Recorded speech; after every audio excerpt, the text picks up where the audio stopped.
is from Sarah. She says, are we allowed to use beer shampoos that are on the market nowadays? This question has to be dissected in order to answer it. First of all, beer used externally, and whether this is halal or haram. First of all, wine, intoxicants in general, are different from alcohol. Alcohol is a separate substance. Though it causes intoxication, but it has no ruling for itself to being intoxicant because it's a substance. And most likely if someone drinks pure alcohol, that he would harm himself if not die.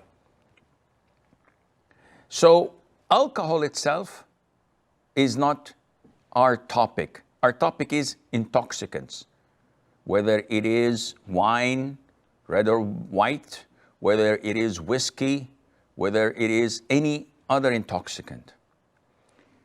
Is it najis or not? Is it physically impure or not? Because this would affect a number of other things. So if I apply it externally, do I have to wash it before praying or not?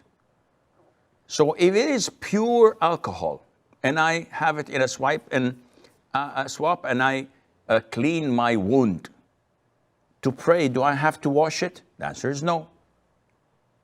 So some say, okay, because this is not wine. I understand. This is alcohol. What about physical alcohol? That is wine. If someone pours a glass of wine on my trousers, or a drop of vodka falls accidentally from the passenger sitting next to me on an international flight, which I have no control over, and turbulence, and it falls on me, can I pray? It's an issue of dispute. And the most authentic opinion is that intoxicants are not physically impure, but rather spiritually. And there are evidences proving that. Among them is that the Prophet ﷺ ordered the companions to spill out their savings and whatever they had stored of wine when the prohibition was revealed to him, and the rivers of wine was pouring in the streets of Medina, and no one considered walking on that to be impure and would affect their prayer in the masjid, among other evidences. So it is not physically impure. And this is why when we have a bottle of perfume that has alcohol in, and you apply it on yourself and your body, you go to pray with that. There's no problem in that. So using it externally is okay if there's a need to it, as in the case of perfume. Going back to beer. Not all beer is haram. So we have beer that is prohibited, and they have beer that is halal. How do we judge? We do that through the end result. If we have a beer that is called non-alcoholic, and it has 0.3 or 0.5% alcohol in it, doctors and professionals say that if you consume a six-pack, it would not intoxicate you. Hence, it is halal. Because the Prophet gave us the parameters, alayhi salatu wasalam, of what is halal and what is haram.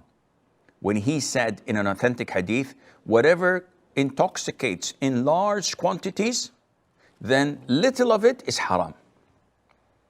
So if someone drinks a glass of champagne and he's not intoxicated, he does not have the right to say, it's halal for me.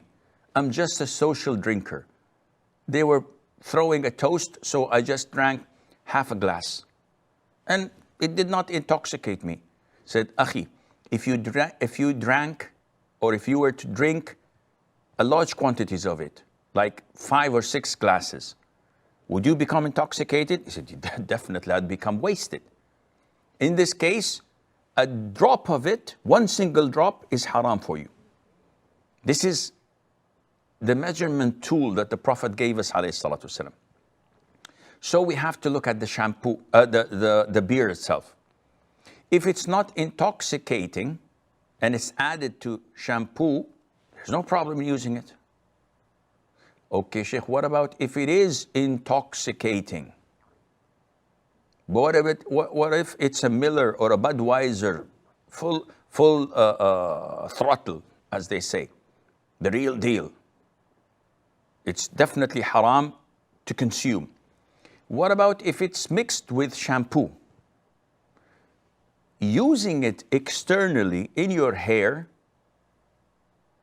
is permissible, though it is najis.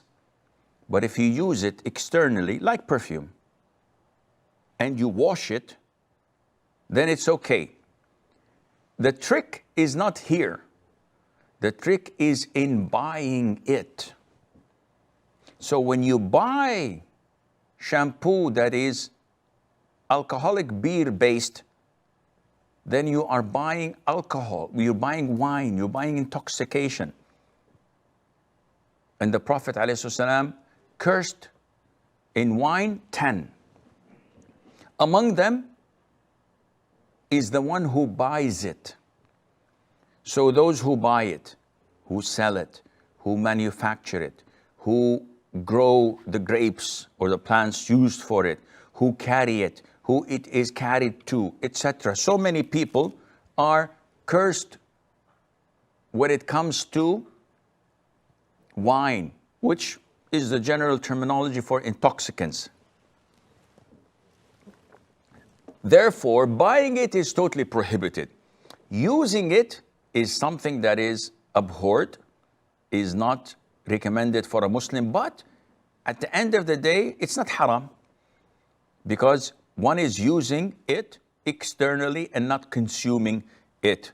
But buying it is totally prohibited, and Allah Azza wa Jal knows